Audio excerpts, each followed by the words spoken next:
Sekarang kita lihat video yang pertama. Dalam rekaman CCTV kali ini terjadi di sebuah warung. Terlihat ada seorang wanita pemilik warung dan satu orang pria yang menggunakan helm. Pria yang menggunakan helm bukanlah seorang pembeli, melainkan seorang pencuri. Mari kita perhatikan bagaimana modusnya pada video ini. Pelaku terlihat baru saja memberikan sebuah stiker, semacam kupon undian atau sejenisnya. Tanpa merasa curiga, terlihat wajah pemilik warung pun senang dengan hadiah dari pria ini. Bisa saja pemilik warung beruntung dan mendapatkan hadiah undian satu buah handphone. Setelah tempelan stiker dilepas, pria ini pun meminta pemilik warung agar segera menempelkannya di bagian depan. Tentu saja agar wanita ini bisa lebih cepat mendapatkan undian. Untuk memastikan tempat menempelnya, wanita ini kembali bertanya kepada pria tersebut. Sambil menunjuk ke arah depan, pria ini meminta agar ditempelkan pada posisi paling ujung, paling strategis, dan paling jauh dari warung ini. Karena ternyata ini semua hanyalah modus pelaku agar bisa mengambil handphone pemilik warung. Di saat pemilik warung sedang menempel stiker, pelaku langsung bergerak cepat mengambil handphone dan memasukkannya ke dalam jaket. Pria ini pun langsung keluar dan pergi tanpa meninggalkan pesan.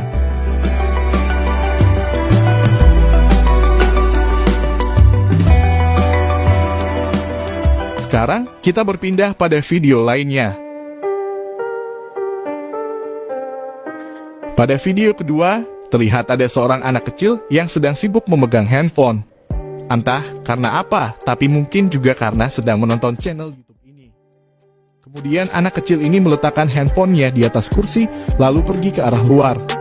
Tidak berselang lama datanglah seorang pria yang masuk ke toko ini. Sambil menanyakan alat masak pada pemilik toko. Pria ini tidak sengaja melihat ke arah kamera CCTV dan melihat ada handphone yang tergeletak di kursi.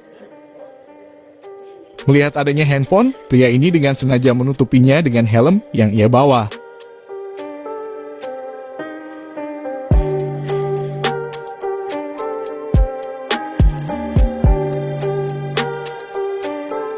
Agar lebih mudah diambil, ia pun memindahkan handphone dan helmnya ke atas etalase toko ini.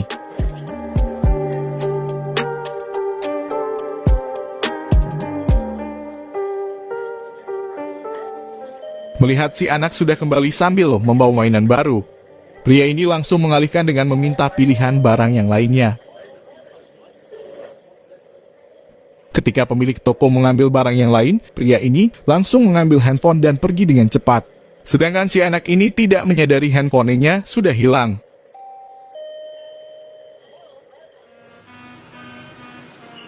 Video rekaman CCTV berikutnya baru saja terjadi beberapa hari lalu. Terlihat sebuah warung makan yang sedang tidak ada pemiliknya. Datang seorang pria yang masuk ke tempat ini. Karena warung tidak dijaga pemiliknya, pria ini mencoba mencari pemilik warung. Namun fokusnya menjadi berubah ketika melihat ada handphone yang sedang dicas oleh pemiliknya.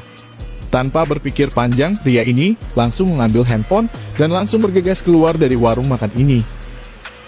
Beginilah biasanya pencurian terjadi, begitu kata Bang Napi. Tidak hanya karena ada niat dari pelakunya, melainkan karena adanya kesempatan. Video rekaman CCTV dari dalam counter handphone ini juga hampir serupa dengan kejadian pada video sebelumnya.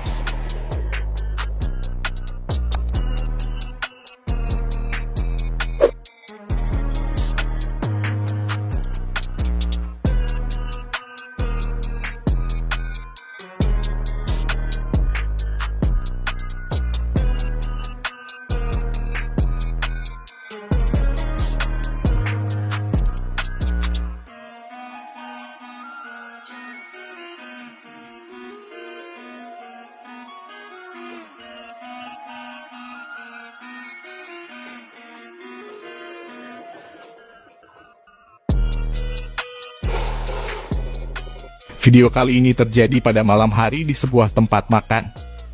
Namun bukannya pada makan, orang ini malah sedang tidur nyenyak dan bermimpi indah.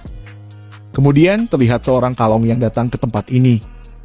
Melihat semua tempat duduk sudah sold out dan sudah direservasi untuk tempat tidur. Pria ini mulai terlihat bingung harus apa dan bagaimana. Melihat banyak HP di atas meja, pria ini memiliki ide untuk segera mencurinya.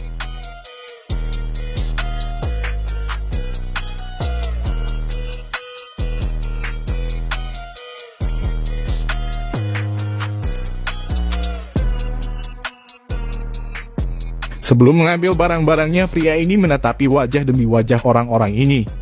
Tapi yang pasti bukan karena kasihan, melainkan untuk memastikan apakah orang-orang ini sudah benar-benar tertidur. Tidak hanya satu HP saja yang ia ambil, pria ini juga mengambil laptop yang ada di meja lainnya. Padahal pemilik laptop ini adalah penonton setia channel YouTube ini. Sekarang, kita beralih ke video selanjutnya.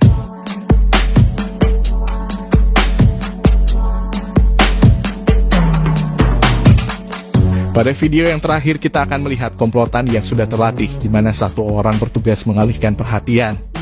Kemudian satu orang lagi, tugasnya adalah mengambil barang yang sudah mereka target.